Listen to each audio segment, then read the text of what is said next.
Hello everybody, Dale Skaggs, Director of Horticulture here at the Dixon Gallery and Gardens. And we thought it would be a good idea to do a follow-up video about our winter damage from last winter. On the 23rd of December, we had mild temperatures that plummeted down to below zero in a matter of hours. And a lot of plants that we thought were tried and true here ended up succumbing to the weather. As I told everybody, just wait and see, hold tight, and let's see if these things come back out. Well, we said you'd know by May 1st, and so certainly by May 1st, we're seeing a lot of things that are sprouting back out. We are thrilled to report that our dove tree, which is probably the only dove tree in West Tennessee that's growing, it's got some good size to it, and I'm pleased to report that it's leafing back out. So it seemed like it was a goner for sure, and we were patient, and now it's leafing back out. So we're going to be able to salvage that plant, which is a very special plant in our living collection. A lot of camellias, we were hoping that they would come back out, but I think a lot of the camellias are dead. We probably lost 90% of the camellias on the property. Boxwood, some boxwood, it's kind of hit or miss. It seems to be cultivar specific. D-Runk boxwood, which is a columnar form, was hit especially hard, as well as the Justin Browers, which is a little small boxwood. Those were probably the two most hit hard. And then a lot of American box were hit as well. But so we're replacing some of them. Some of them we're doing what we call rejuvenation pruning. Now's the time of the year to do some rejuvenation pruning. We know what's dead and what's not. So a lot of these things are just pushing out foliage at the base. Rejuvenation pruning seems like a hard thing, right? But pruning is not punishment for the plant. Pruning is helping the plant. The old adage, growth follows the cut. So we're going to cut these plants back. They're going to look pretty rough when you first cut them back, but just remember, they already have roots down there, so they're going to push shoots really, really quick. So it's not like starting over with a new plant and starting out with a real small one, because they are going to, there's roots under there and there's shoots, and Mother Nature tries to balance the two. But you need to get that dead wood out of there. And the dead wood is like sticks of sugar to all these bacteria and insects and things. So you want to get that out of there, give it the best chance to recover. You could go and replace all of these things, but it's expensive. Plants are really scarce right now. There's a shortage of plant material in the southeastern United States. So this is just a great way to learn about your plants, to be patient, cut them back, and let them rejuvenate. It's a good time to sort of start over. So what are you going to need for that? Well, today I've got my hand pruners, my hand sectors, my hand pruners. I like to use a Felco, good pruner, and then we also have a little saw that's easily carried, and you can cut bigger stuff with that, and it's pretty amazing how efficient that little saw is. And then we'll have loppers also to cut some bigger material.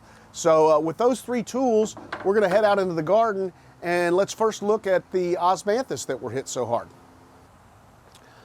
All right, this is, some of the tea olives are hardier than others. This is one called San Jose. And San Jose, Patty Face, some of the others have come back. The straight fragrance was hit pretty hard, but even they're coming back up from the base. But what I want to show you is all this new growth coming out. The top is apparently dead, but it has all this new growth coming back. So people are wondering, what do I do with this? And it's actually a good place, and I'm really glad to see this. I was thinking we were going to have to replace all of the tea olives, but apparently not. So what I'm going to do first is I'm just going to reach in here and start cutting some of this material.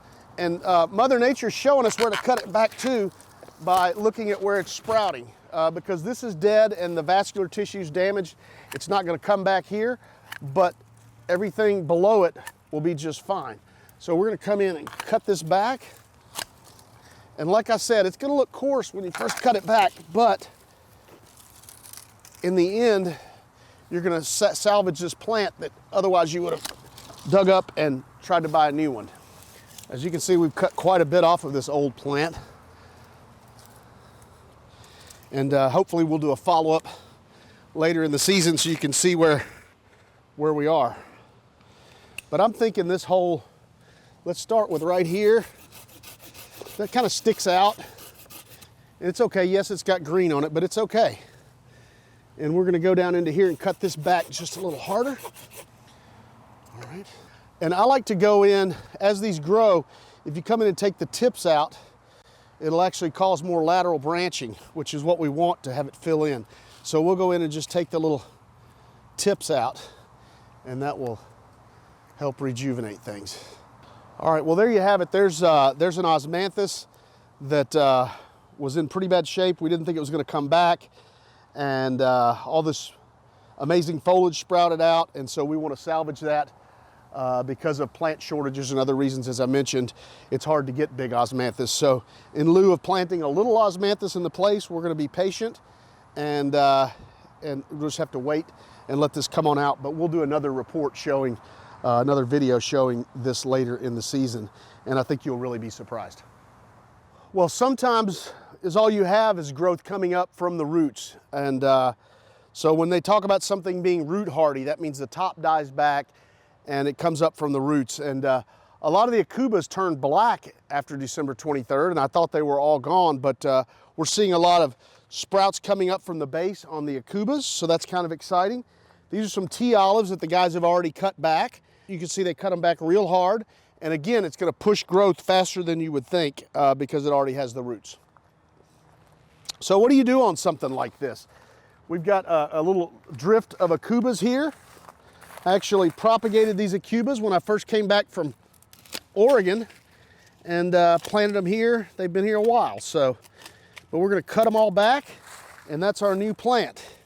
And as you can see, actually that's a bigger plant than what you might find at a store in a 3-gallon nursery can, certainly bigger than a gallon. So, and you already have those roots, so it's gonna push that foliage real quick. This is an old American box that's been here at the Dixon for a very long time. And sometimes you just have to make the call. As you can see, there is some green growth out there on the ends, and we could probably leave that, but I think I've made the decision. I'm gonna go ahead and cut this back and let it come back out from the trunk, and let's see how fast it grows. But sometimes if it's just the top doesn't look good and you don't wanna wait on it, having it look bad around your property, nothing screams horticultural ineptness like brown plants. So we're gonna go ahead and cut this one off and see how that works. And I'm gonna break out my handsaw for this task, and keep in mind that boxwood is the hardest wood known to man. You actually put it in water, it'll sink to the bottom. So it's really hard wood, so it's gonna be a little bit of a workout with this saw, but let's go ahead and get started. So a lot of times when you're cutting bigger wood like this, a lot of times I'll go in and do a cut on the side that it's gonna fall.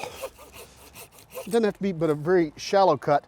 The reason that I do that is so when this limb falls, it doesn't strip the bark back below it, so it'll only tear it to the point that I've cut. And then I'll come in and do a cut behind that on the other side.